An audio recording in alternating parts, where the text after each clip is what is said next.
শ্রীলঙ্কার কলম্বোর প্রেমাদাসা স্টেডিয়ামে একটু আগে যা ঘটেছে সেই ঘটনা আমাদেরকে 2007-এ ব্যাক করিয়ে নিয়ে গেছে, 19 বছর আগে নিয়ে গেছে। 2007 যেই সময়টায় সবশেষ ক্ষমতায় ছিল বাংলাদেশ ন্যাশনালিস্ট পার্টি, এরপর থেকে আসলে একটা বিশাল অপেক্ষা ছিল দলটার।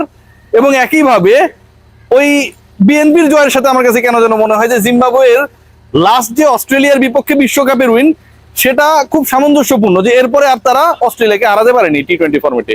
বিএনপি জেতার পরের দিন জিম্বাবুয়ে অস্ট্রেলিয়াকে বিশ্বকাপে আরো একবার, এবং ওই 7-এর পরে নেক্সট যেদিন দেখা হলো 19 বছর পরেই তাদের টি-20 বিশ্বকাপে দেখা হয়েছে এই দুই দলের, টানা দ্বিতীয়বার হারিয়ে দিল।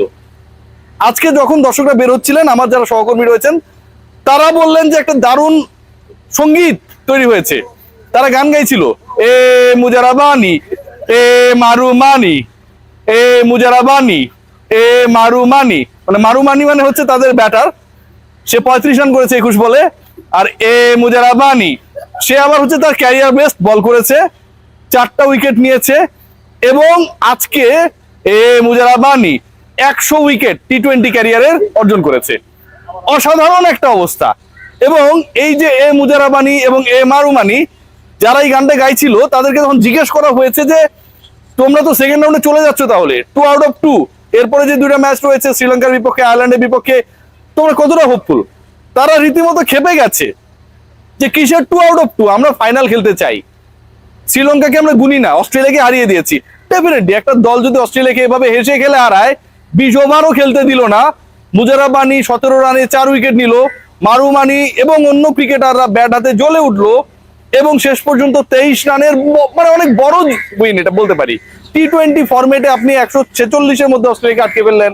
টি-20 ফরম্যাটে জিম্বাবুয়ে, যারা আগের টি-20 ফরম্যাটে ওয়ার্ল্ড কাপ খেলতে পারে নাই, সেই দলটা এবার প্রত্যাবর্তন করে টানা 2 ম্যাচে 2 জয়, 170-এর কাছাকাছি একটা স্কোর করলো। সেই দল যদি বলে যে আমি শ্রীলঙ্কাকে পাত্তা দেব না, আয়ারল্যান্ডকে গুনার আমার টাইম নাই, তাহলে ডেফিনেটলি ভাই আপনাকে এটাকে মেনে নিতে হবে।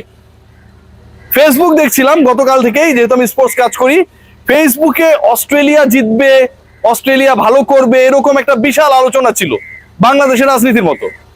কিন্তু পরে যেটা দেখা গেল যে আসলে মাঠে নেমে অস্ট্রেলিয়া পারলো না, মাঠে নেমে জিম্বাবুয়ে অস্ট্রেলিয়াকে শুইয়ে দিল আরো একবার। কবেকার ঘটনা? 2007-এর ঘটনা।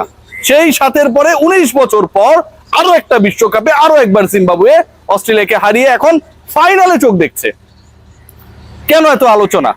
কারণ আলোচনা হচ্ছে যে গতকাল আমি লিলি হুইপচিয়া বডি ওয়াশ দিয়েছিলাম, এখনো ময়েশ্চার ধরে রেখেছে বডির মধ্যে, কিন্তু বাংলাদেশ যে নেই, ময়েশ্চারের মতো করেই এই ময়েশ্চার যেমন ধরে রাখা হয়েছে, বাংলাদেশ যে নেই সেই কষ্টটাও এখন পর্যন্ত হৃদয়ের মধ্যে রেখে দিয়েছি ভাই।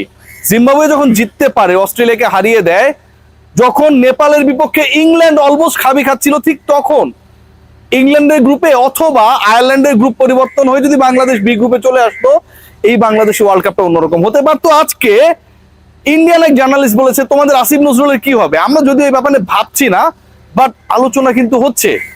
কারণ বাংলাদেশ যে ডিসিশনটা নিয়েছে, সেই ডিসিশনটা অনেকটা হ্যাকলিং ডিসিশন।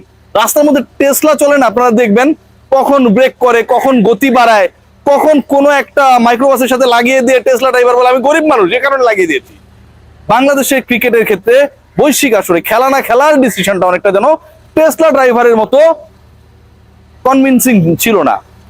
একবার মিনিস্ট্রি বলছে যে এটা বিসিবির ডিসিশন, একবার বিসিবি বলছে মিনিস্ট্রির ডিসিশন, পরে আবার মিনিস্ট্রি থেকে উপদেষ্টা বলছে যে এটা আসলে আমরা বলেছিলাম, কিন্তু ক্রিকেটার ক্রিকেট বোর্ড যদি আপত্তি করতো তাহলে আমাদের কিছু করার থাকতো না। মানে ক্রিকেটার এবং ক্রিকেট বোর্ড, আমার অতি প্রিয় বুলবুল ভাই কেমন আছেন? আসসালামু আলাইকুম। এবং আমাদের ক্রিকেটাররা নাকি এই সিদ্ধান্ত নিয়েছে, যদিও লিটন কুমার দাস কোনো কিছুই জানে না, নো কমেন্টস বলেছে আমি জানি না। End of the day Bangladesh এই বিশ্বকাপে নেই। End of the day Nepal ইংল্যান্ডকে চোখ রাঙায়। এন্ড অফ দ্য ডে অস্ট্রেলিয়াকে জিম্বাবুয়ে হারায়। End of the day Zimbabwe সমর্থকরা এখানটায় গান গায়, এ মুজারাবানি এ মারুমানি। আমরা জয় বাংলার পতাকা উড়াতে পারি না। বাংলাদেশে খেলা হয়, এবং ভারতের যে খেলা, সেই খেলাটাও তো বাংলাদেশে সম্প্রচারিত হয়েছে, বুঝতে না? ইন্ডিয়া যে খেলেছে লাস্ট ম্যাচ সম্ভবত ওমানের বিপক্ষে না, সেই ম্যাচটাও তো ভাই বাংলাদেশে সম্প্রচারিত হয়েছে। তাহলে ইন্ডিয়ান ম্যাচগুলো আপনারা বাদ দিতেন, সেটা আপনারা দেখাই দিচ্ছেন কেন? ইন্ডিয়ার খেলা আপনারা দেখবেন, ইন্ডিয়ার খেলা আপনারা সম্প্রচার করবেন, ইন্ডিয়া থেকে পেঁয়াজ আমদানি